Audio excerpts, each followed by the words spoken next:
Meus queridos irmãos, a paz do Senhor Jesus.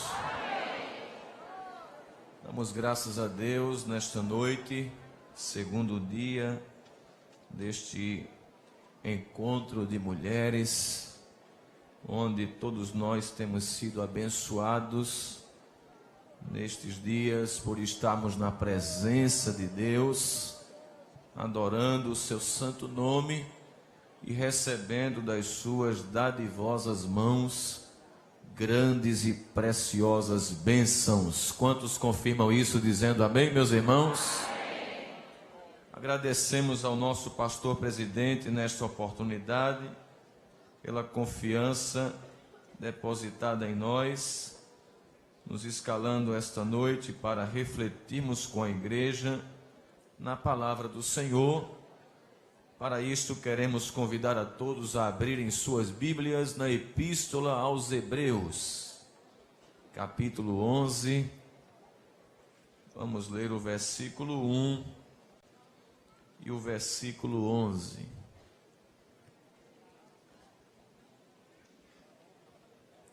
Epístola aos Hebreus, capítulo 11, versículo 1 e o versículo 11.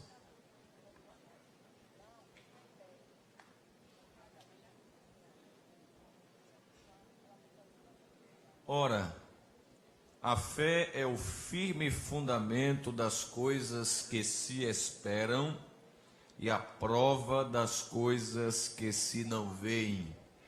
Versículo 11, vamos ler juntos? Pela fé, também a mesma Sara recebeu a virtude de conceber e deu à luz já fora da idade, porquanto teve por fiel aquele que lhe tinha prometido. Quantos dizem amém, meus irmãos? Amém. Meus queridos irmãos, queremos nesta noite estar utilizando o subtema que nos foi confiado: mulheres, vida de fé fundamentada na palavra. A palavra fé, no grego em que foi escrito o Novo Testamento, é uma expressão chamada pistis, que por sua vez significa crença, confiança, persuasão firme ou convicção firme. De forma bem prática, a fé em sua forma mais simples é um ato de confiança em alguém ou em alguma coisa. Diga comigo, a fé é um ato de confiança em alguém ou em alguma coisa. Nós podemos dizer que existe a fé verdadeira e a fé falsa. E a diferença entre uma e outra não reside na própria fé, senão na dignidade ou indignidade da pessoa ou coisa em que esta fé é depositada. Há pessoas, por exemplo, que confiam em si mesmas. Jeremias, no capítulo 17, versículo 5, usado por Deus, diz: maldito o homem que confia no homem. Há outros que confiam em suas riquezas. Jesus repudiou os que assim procedem em Marcos, capítulo 10, versículo de número 24. Aos que põem a sua confiança no ouro, na prata, nos bens materiais. Há também quem confie na sua própria sabedoria, sua intelectualidade. Provérbios capítulo 3, versículo 5, nos manda confiar no Senhor e não nos estribarmos no nosso próprio entendimento. Há outros, a exemplo dos reis antigos que não temeram a Deus, que confiavam quando iam para as batalhas no seu poder bélico, na armadura dos seus soldados, nos instrumentos que eles utilizavam para fabricar as armas.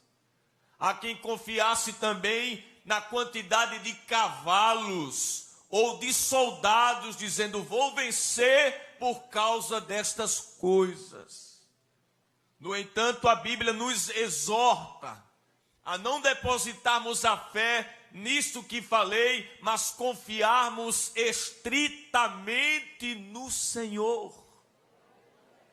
O Salmo de número 20, verso 7 diz: uns confiam em carros, outros em cavalos, mas nós fazemos menção do nome do Senhor nosso Deus. Até porque ele já deu vitória com o seu povo cantando, ao invés de usando armas. Ele fez um jovem vencer um gigante de 3 metros de altura, usando apenas um estilingue, uma peteca, uma funda com uma pedra. Quem deposita a sua fé no Senhor é bem-aventurado. Mas temos lido a epístola aos Hebreus, que nos mostra uma definição de fé bastante interessante, e que todo o Novo Testamento evidencia que a fé não é só que o homem receba a salvação, Efésios 2:8, mas também ela é imprescindível à subsistência da vida cristã. Hebreus capítulo 10, versículo 38, o escritor diz que o justo viverá da fé. Então ela é imprescindível. Certo teólogo disse que a fé é a única base aceitável de um relacionamento satisfatório com Deus. Por isso, a palavra fé está presente em toda a Bíblia, e só na epístola aos Hebreus aparece 30 vezes. E no capítulo 11 que nós lemos, 24. E essa epístola define a palavra fé da seguinte forma, versículo de número 1: a fé é o firme fundamento, e diz das coisas que se esperam, e a prova das coisas que se não veem. Para o escritor aos Hebreus, a fé é o firme fundamento. E essa expressão no grego é hypostasis, que quer dizer base ou firme alicerce. Ainda quer dizer certeza, firme confiança ou confiança fundamentada. Ao contrário do que pensam os céticos, os ateus e os materialistas, que acreditam apenas no que veem e ridicularizam daqueles que têm fé num Deus único e verdadeiro, e acreditam e dizem que a vida de fé é uma vida insegura. O escritor diz justamente ao contrário, é um firme fundamento. Trilhe a estrada da fé, pois você não está andando por areia movediça, você está andando sobre um solo firme, e você não vai vacilar. Veja Romanos capítulo 10, versículo de número 11, se não é assim que nos garante a palavra de Deus. Romanos capítulo 10, versículo 11, nos diz assim o apóstolo Paulo em suas palavras, citando o Antigo Testamento: porque a Escritura diz, todo aquele que nele crê não será. Deus não decepciona. Em segundo lugar, O escritor aos Hebreus diz que ela é a prova das coisas que se não veem. Quando ele diz que ela é um firme fundamento das coisas que se esperam, está dizendo que ela dá certeza quanto ao futuro. Enquanto o mundo está preocupado com o futuro, quem tem fé está convicto. Em segundo lugar, ela é a prova das coisas que se não vê, ou seja, ela nos dá certeza acerca daquilo que não vemos. A expressão prova é a expressão grega elenchos, que significa evidência, demonstração, prova real, e diz ainda, é documento de propriedade ou escritura. Deus faz uma promessa a um servo seu, e ele crê naquela promessa que Deus faz. E essa fé que ele deposita na promessa de Deus é como a escritura que ele recebe antecipada da propriedade que ele vai receber. É isso que a expressão grega, ela quer dizer de fé, prova, indício, substância. É algo tão real que é como se a pessoa estivesse andando pelas ruas e dissesse assim, já estou com a escritura da casa que Deus disse que vai me dar. Aleluia. Glória a Deus. O escritor aos Hebreus diz o que é possível pela fé. Capítulo 11, versículo 2, você acompanha, ele diz que os antigos alcançaram um testemunho. Diga comigo, alcançaram um testemunho. O versículo 3 diz que pela fé entendemos. Ou seja, além da fé nos fazer alcançar testemunho de Deus, há coisas que nós compreendemos pela fé. Por isso, não se dissocia a fé de razão, porque a fé não é irracional, ela é supra-racional, mas não irracional. No capítulo 11, versículo 6, o escritor aos Hebreus diz também que pela fé nós agradamos a Deus, porque sem fé é impossível agradar a Deus. A fé é necessária para que o homem agrade a Deus. Sabe o que é fé? É a resposta positiva ao que Deus prometeu. E incredulidade é a resposta negativa ao que Deus prometeu. O escritor ainda diz que a fé, ela tem uma dupla direção. Capítulo 11, versículo 6... Depois de dizer que sem fé é impossível agradar a Deus, ele fala desta dupla direção da fé, quando diz, porque é necessário que aquele que se aproxima de Deus, em primeiro lugar, faça o quê? Creia que Ele existe. De nada adianta orar sem crer em Deus. A fé deve preceder a oração. Até porque a Bíblia nos mostra que a incredulidade nos priva de nos aproximarmos e de vermos a glória de Deus. Em Mateus 15, 38, está escrito que Jesus não operou mais milagres em Nazaré por causa da incredulidade. Em Hebreus capítulo 3, versículo de número 19, o escritor diz que muitos israelitas, hebreus que saíram do Egito, não puderam entrar na terra prometida por causa da incredulidade. Mas além da fé estar direcionada em Deus, ela também deve estar direcionada na intervenção de Deus. O escritor diz que nós devemos nos aproximar crendo que Deus existe e mais. O que é que está escrito aí na sua Bíblia? É galardoador daqueles que o buscam. Eu me aproximo dele crendo que ele existe e que ele tem uma recompensa para quem crê.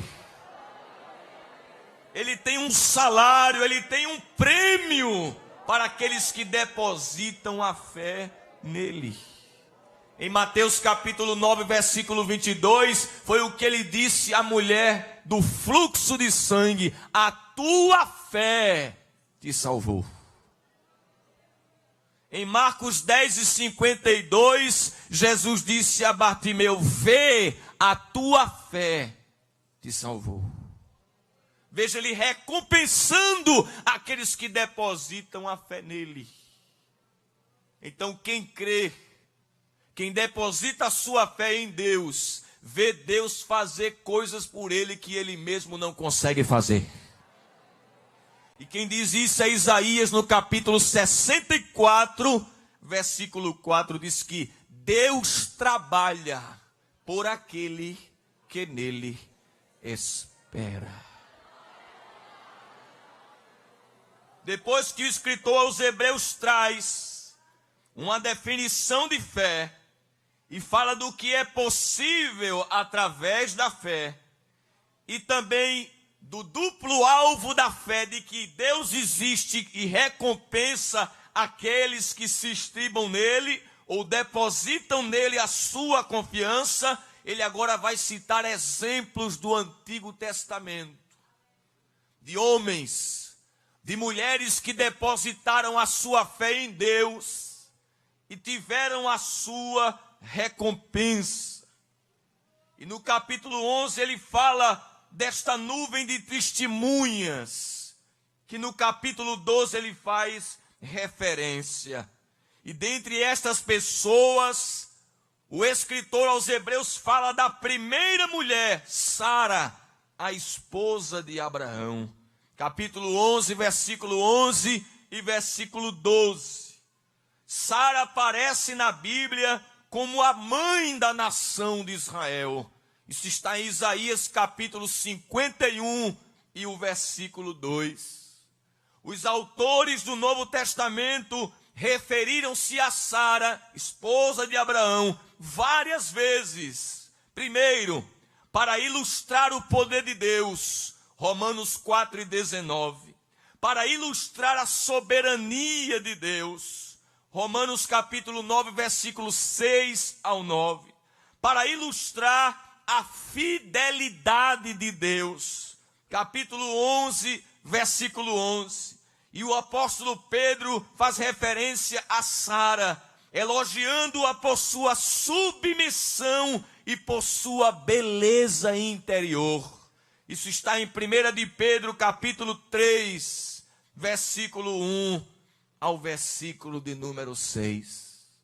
Mas, meus irmãos, assim como todo e qualquer ser humano, Deus precisou trabalhar em Sara para que ela tivesse esta fé que pudesse corresponder ao que Deus tinha para ela e para o seu esposo. O livro do Gênesis capítulo 12 nos mostra uma nova fase na história da humanidade, quando registra a chamada de Abraão e Sara, e isso dá início a um novo capítulo na revelação do Antigo Testamento. Deus, em seu coração, propôs chamar este casal, para deste casal fazer uma geração, ou fazer uma nação, para que por meio dela pudesse revelar o Salvador ao mundo. E esta chamada nos mostra que Deus é soberano, Ele chama a quem Ele quer. A sua escolha, a sua chamada é consciente. Ele sabia que não estava chamando um casal sem defeito, sabia que estava chamando um casal com virtudes e com deficiências. E Ele detecta as deficiências e aperfeiçoa o seu caráter. E essa escolha de Deus, ela independe da nacionalidade. Gênesis capítulo 11, versículo 28. É interessante dizer que ela independe da idade. Há quem pudesse sugerir a Deus: Deus, Se o Senhor quer um casal para dele levantar uma grande nação, deixa eu te dar uma dica: pega um casal jovem. Mas Deus chama em Gênesis 12:4 a um homem de 75 anos de idade. E a sua esposa, que tinha 10 anos menos, com 60 anos na terceira idade. Deus disse: é esse que eu quero.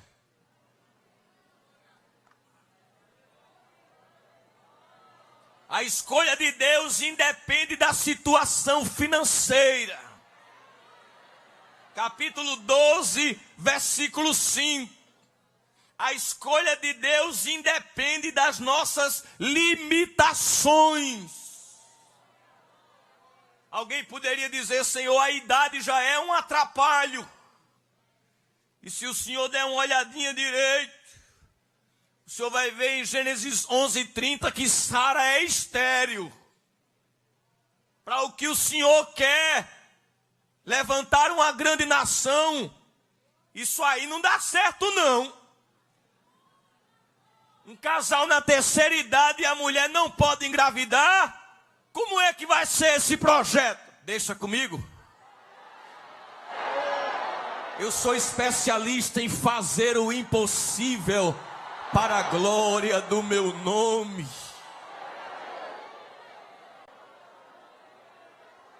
Aleluia. Quando Deus chama Abraão e Sara, Ele faz promessas. Diga comigo, duas promessas. Um filho e uma terra. Acerca do filho, Deus falou 7 vezes. Quantas vezes? 7. A primeira menção ao filho está em Gênesis capítulo 12, versículo 2. Quando disse: far-te-ei uma grande nação. E isso só é possível mediante a reprodução da espécie. A segunda referência está no capítulo 12, versículo 7, quando Abraão já está andando na terra de Canaã e Deus diz assim: a tua semente darei esta terra. Terceira vez que Deus faz menção está em Gênesis 13, versículo 15 e 16. Logo após o incidente em que pela fome Abraão vai dar um passeio no Egito, saiu a peregrinar. A quarta vez está em Gênesis 15, versículo 4, 5 e 13. E nessa ocasião ele está desanimado, ele está triste. E Deus tira ele de dentro da tenda para mostrar a ele a grandeza do que Deus tinha preparado. Diz o texto: então o levou fora. Abraão estava na tenda do desânimo, olhando para baixo. E a Bíblia diz que Deus disse assim: olha agora para os céus, que Deus é otimista, olha para cima. Conta as estrelas, se as pode contar.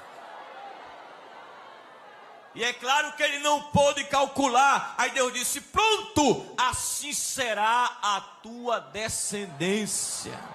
Tu estás chorando por um, eu vou te dar todas as famílias da terra. E Deus dá um sinal, manda ele pegar animais e partir em pedaços, ali fazendo aquele sacrifício. De repente se apodera dele um sono, uma escuridão cai e Deus aparece como uma tocha de fogo, porque Deus não somente promete, Ele também dá sinais. Se prepare para os sinais de Deus. E aquele fogaréu passa por entre as metades. E Deus está dizendo com aquele gesto: se eu não cumprir, me parta em pedaços. Porque quem está falando não é homem para que minta, nem filho do homem para que se arrependa. Deus fala uma quinta vez. capítulo 17, versículo de 1 a 6.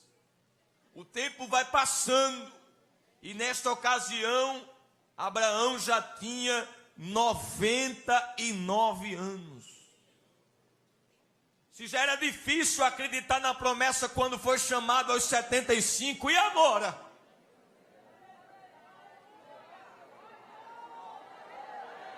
Dez anos a menos, Sara tinha 89.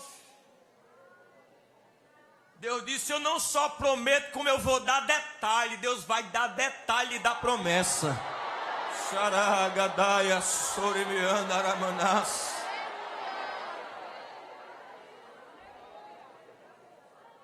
Capítulo 17, versículo 21 e 22. Deus disse: vai ser um menino. Vocês não têm ultrassoma, eu já estou adiantando.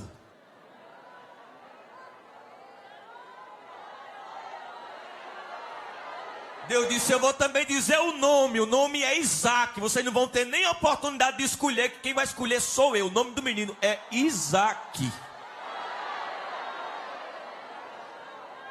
Daqui mais quanto tempo? Eu imagino Deus olhando no relógio assim, dizendo: 1 ano. Daqui a 1 ano. Abraão colocou a mão na boca assim, fez: a um homem de 99 anos, tomara que viva Ismael. O Senhor disse: eu estou dizendo, vai ser um menino, o nome dele é Isaac, e daqui a 1 ano você vai estar com choro de criança dentro da sua casa.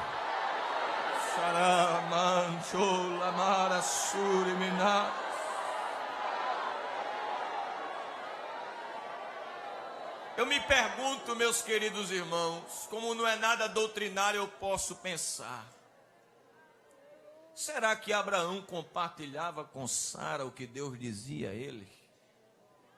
Tudo leva a crer que não. Talvez se ele compartilhasse com ela esses detalhes, a promessa e os seus detalhes, ela não tinha sugerido que ele possuísse Agar. Eu posso pensar também que talvez ela pensou: o problema é com ele, e eu vou tirar a prova agora, porque se o problema for com ele, Agar não engravida. Mas aí quando Agar engravida, testifica ela: o problema é comigo. O plano de Sara não foi bem sucedido, porque na trajetória da promessa, presta atenção, olha aqui para mim, existem atalhos que nós não podemos nos desviar para eles. Entre o plano de Sara e o plano de Deus, prefira o plano de Deus. A 7ª vez que Deus fez menção à promessa, já que ele tinha marcado 1 ano, nesse período aí, de 1 ano já para se cumprir, ele vai pessoalmente na casa de Abraão. E tem hora que Deus faz assim. Agora ele não vem no galope de um cavalo branco com coroa real, ele vem vestido de forasteiro. Cuidado para não bater a porta na cara de Deus. Ele vem na simplicidade. Às vezes vem por trás dos trapos. E vem acompanhado de 2 anjos andando.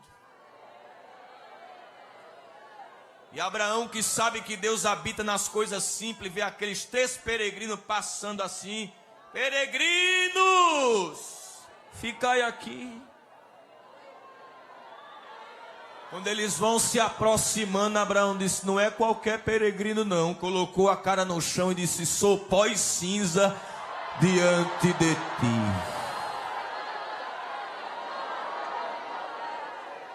Deus se senta. Boa é a casa que Deus pode entrar para se sentar, se hospedar. o senhor permite eu preparar uma refeição? Deus disse, sim.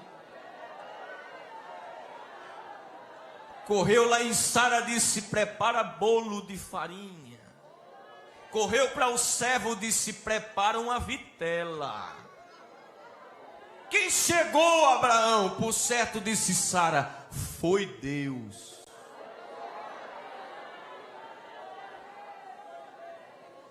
Ele olha para Abraão e diz, meu amigo, eu vim passar aqui em Sodoma e Gomorra para saber se o que estão me dizendo através das orações é verdade. Mas antes eu dei uma passadinha aqui para a gente conversar.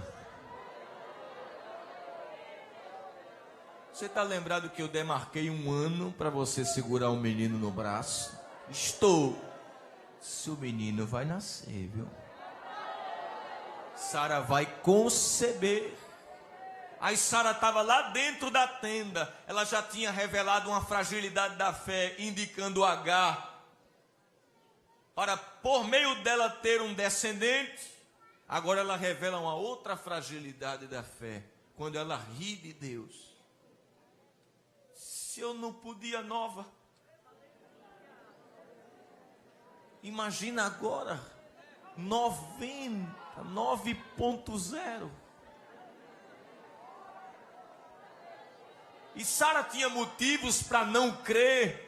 Permita-me dizer que ela tinha motivos naturais. Vou elencar alguns motivos. Primeiro, ela com Abraão estavam começando a servir a Deus. Eles saíram de uma família politeísta. Isso está em Josué 24, versículo 2 e 14. Eles saíram de uma família idólatra. A fé num Deus único era algo novo para aquele casal. Segundo, ela era estéril. Ela não podia esperar outra coisa. Gênesis 11 e 30. Hoje é muito fácil as irmãs crerem, nós cremos que Deus pode fazer milagre, porque nós olhamos para os exemplos da Bíblia, de homens e mulheres que experimentaram milagres. Mas Sara não podia fazer um retroativo, dizer, peraí, deixa eu ver na história, qual foi a estéril que já engravidou. Ela não tinha nenhum exemplo. Por que eu vou ser a primeira? Quarto, a idade do seu marido e a sua própria idade. Gênesis 18 e 12 diz que eles eram avançados em idade.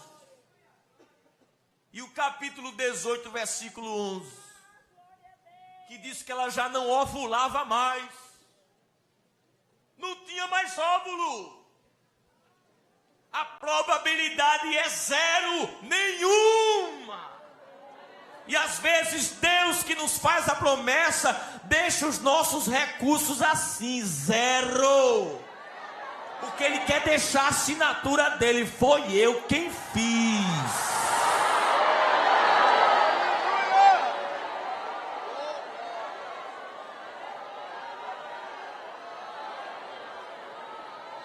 Ninguém vai poder dizer que tinha alguma coisa. Vai ver os vestígios, as digitais de Deus no cumprimento da promessa que Ele te fez. E aliás, tem promessa e promessa. Tem promessa que é até fácil crer. A gente não faz nem força. Mas tem promessa que me permite, eu considero absurda.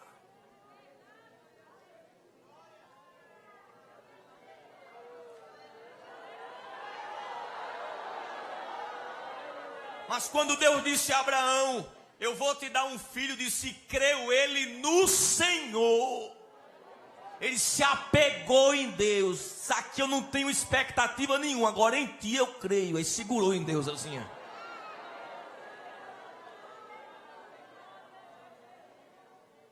Por que nós devemos depositar a nossa fé, a nossa confiança em Deus? Paulo diz, Romanos 4:17, veja na sua Bíblia, por favor. 4:17 de Romanos.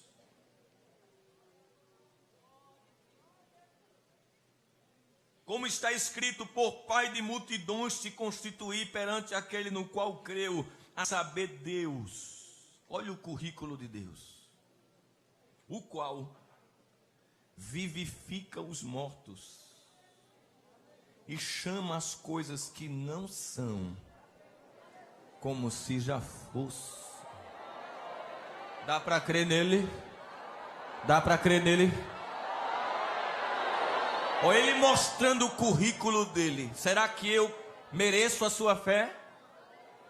Em primeiro lugar, eu vivifico os mortos. E em segundo lugar, eu chamo à existência as coisas que não existem como se já fossem. Dá uma olhadinha neste currículo e vê se não dá para confiar nele.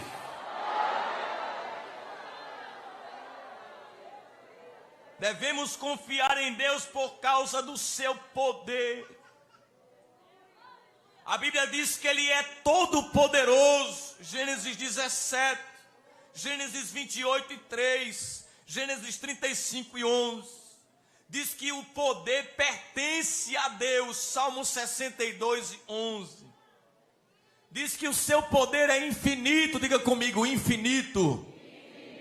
Jó diz assim, ou Deus diz, Jó diz de Deus, bem sei eu que tudo podes. Seu poder é eterno. Romanos capítulo 1, versículo de número 20. E Paulo diz, o que o seu poder é capaz de fazer? Ressuscitar. A gente, como os antigos, entendiam que a morte é irreversível. A morte é irreversível. É tanto que as pessoas dizem assim, olha, faça enquanto estiver vivo, porque depois de morrer... Foi por isso que quando Jairo viu a menina doente, correu logo para Jesus. Se ela ainda está doente, aí dá para ele fazer. No caminho, Jesus vindo com ele, veio os mensageiros e disse, não incomode mais o mestre, porque a menina está... Ou seja, é irreversível. Aí Jairo entristeceu-se. Jesus deu um toquezinho no ombro dele assim, disse, não temas. Continua crendo. E deixa eu dizer uma coisa por experiência pessoal. A calma de Deus tira a nossa calma, irmão. É ou não é? Quando uma pessoa é calma demais, que você tenta agitar ela, você se agita com a calma dela, é ou não é? Jesus, ao invés de montar numa bicicleta, numa lambreta, para ir logo na casa de Jairo, ele continua bem devagarinho. Não tem aperreio, a hora que eu chegar tem milagre.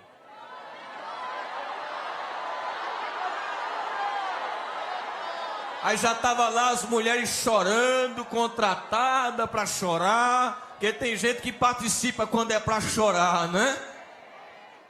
Aí Jesus calmamente disse assim, estão chorando por quê? A menina está só dormindo. Olha como é que Deus vê os problemas, né, irmão? Se onde é que puseram ela, não entra todo mundo, porque não é todo mundo que pode ver milagre. Vem aqui o pai e a mãe, Pedro, Tiago e João, que tem estrutura para ver milagre. Aí disse, menina, levanta. Ela levantou-se, desde de comer a bichinha, que ela está com fome.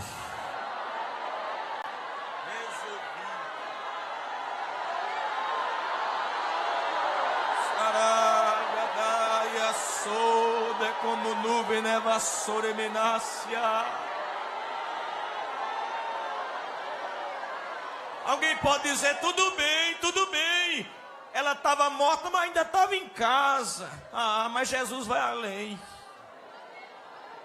Ele vai entrando na cidade de Naim, e o morto já não está em casa não, já estava rumo ao cemitério.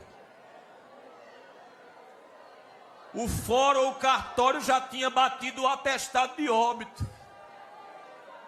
Aí Jesus chegou e a mulher está chorando, a mãe.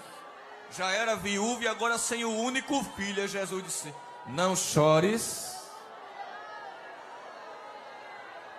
Vai logo lá no menino, que Jesus não é de conversar muito. Toca no esquife assim, todo mundo para. Ele vai fazer o quê? Disse: moço, levanta. O moço levantou-se e diz o texto que ele pegou na mão e disse: tome de volta para a mãe, tome de volta para a mãe, tome de volta para a mãe, tome de volta para a mãe. Ah, tudo bem. Ele fez porque no primeiro caso estava morto e estava em casa. No segundo caso, estava em direção ao cemitério. Eu quero ver ele fazendo, enterrando e ficando com 4 dias. Ah, se não pode.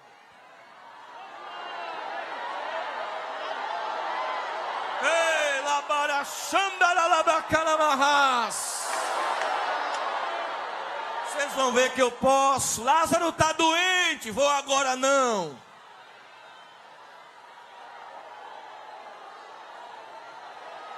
Lázaro morreu, vou agora não. É o primeiro dia, vou agora não. É o segundo dia, agora não. Terceiro dia, não. Quarto dia, agora eu vou.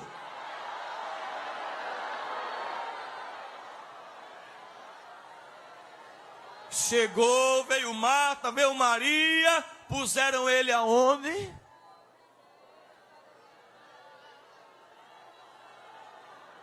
Levaram Jesus lá e disse: tira a pedra, que no milagre existe a parte do homem e a parte de Deus. Faça de vocês.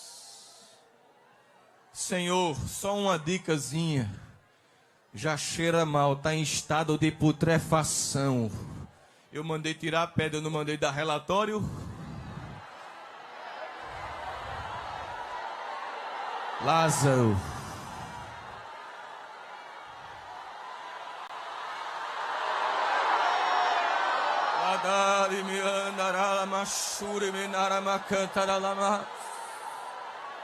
Está descendo sobre a tua vida agora uma renovação tão poderosa. O Deus que vivifica os mortos está dizendo: confia, porque eu posso fazer.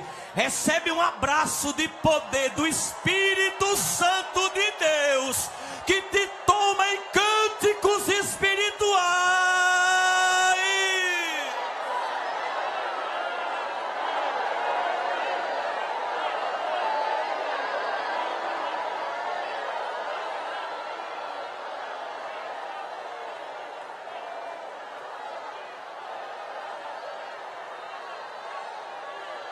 Brasas de fogo estão descendo sobre a tua cabeça. Abra a boca e Jesus está te batizando agora com o Espírito Santo.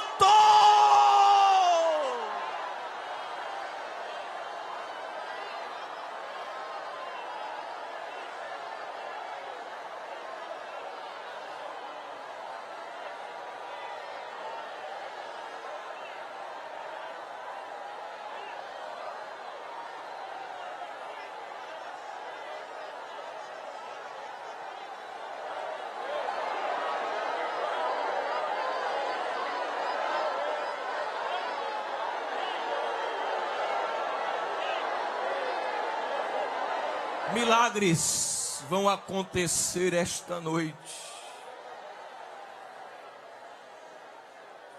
O bisturi dourado de Deus vai passar em muita gente aqui. Haverá testemunho. Tem gente que vai trazer o exame antes e depois. De como nuvem a sol de nakamante urimi andaramachandaralamas.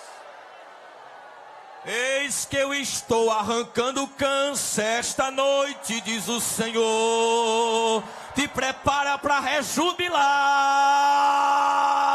Eu sou teu médico e acabo de te curar.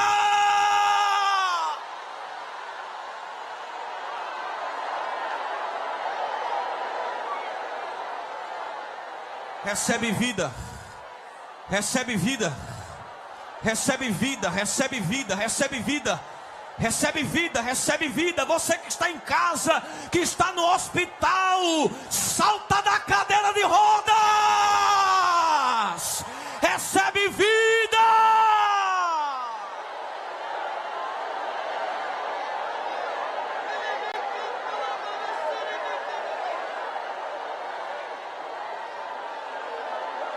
para fora essa gastrite, essa úlcera. Seja curada agora de artrite.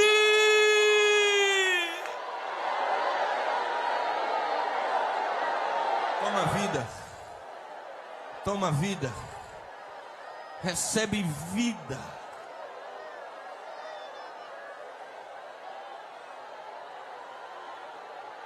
Ele chama a existência as coisas que não existem, como se já fosse.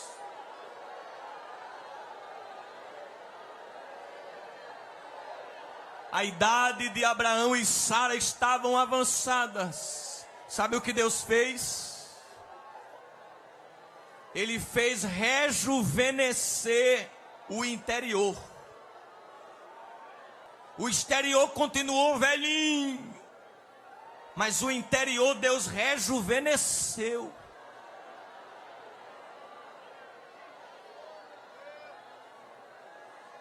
E Abraão e Sara ficaram entre o corpo e a promessa. Olhavam para eles assim, não tem como. Aí olhavam para cima e diziam, tem como. Não tem como. Tem como. Não pode. Pode. Aqui não dá. Mas ele disse que dá. Eu concluo dizendo, capítulo 21 do livro do Gênesis.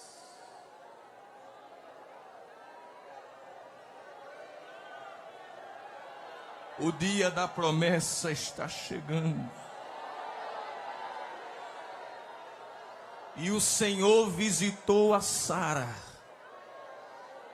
como tinha dito. E fez o Senhor a Sara como tinha falado. Hebreus capítulo 11, versículo 11 diz que Deus deu poder, virtude para Sara conceber. Escute essa palavra de Deus. Deus está corrigindo algo no teu útero que não te permite engravidar esta noite. Agora Ele está indo aí do teu lado e fazendo uma cirurgia. Tem algo que não deixa você ter uma criança. O bisturi dourado de Deus está indo aí agora e removendo. Está fazendo uma cirurgia daqui a um ano.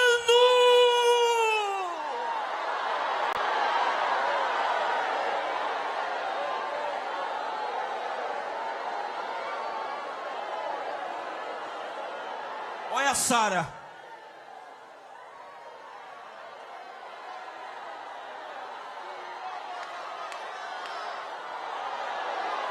Olha, Sara.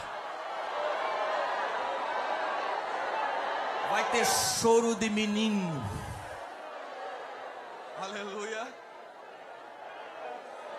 Diga comigo, Deus cumpre no tempo.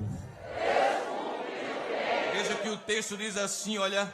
O Senhor visitou a Sara como tinha lhe dito. Versículo 2. No tempo determinado. Deus recompõe o tempo. Deus faz valer a pena o tempo que foi esperado. Terceiro, Deus nos alegra. Diga comigo, Deus nos alegra. O nome Isaac significa o que, irmãs? Riso. Deus substituiu o riso da incredulidade pelo riso da fé. Vai doer tua bochecha de tanta risada. E o versículo 6 diz que ela disse, e os outros vão rir comigo, te prepara para a festa. Agora vê o versículo 8 para eu concluir. Como é que vai terminar? E cresceu o menino e foi desmamado. Então Abraão fez o quê? Fez um grande banquete. Olha como é que vai terminar. Vai ter festa. Vai vir muita gente para se alegrar. O culto em ações de graça que você prometeu, Deus disse, está confirmado. Eu assino embaixo. Você vai dar gargalhada de dar dor na bochecha e vai comer com os crentes dizendo: foi ele, não nós. Foi ele e não nós. Amém.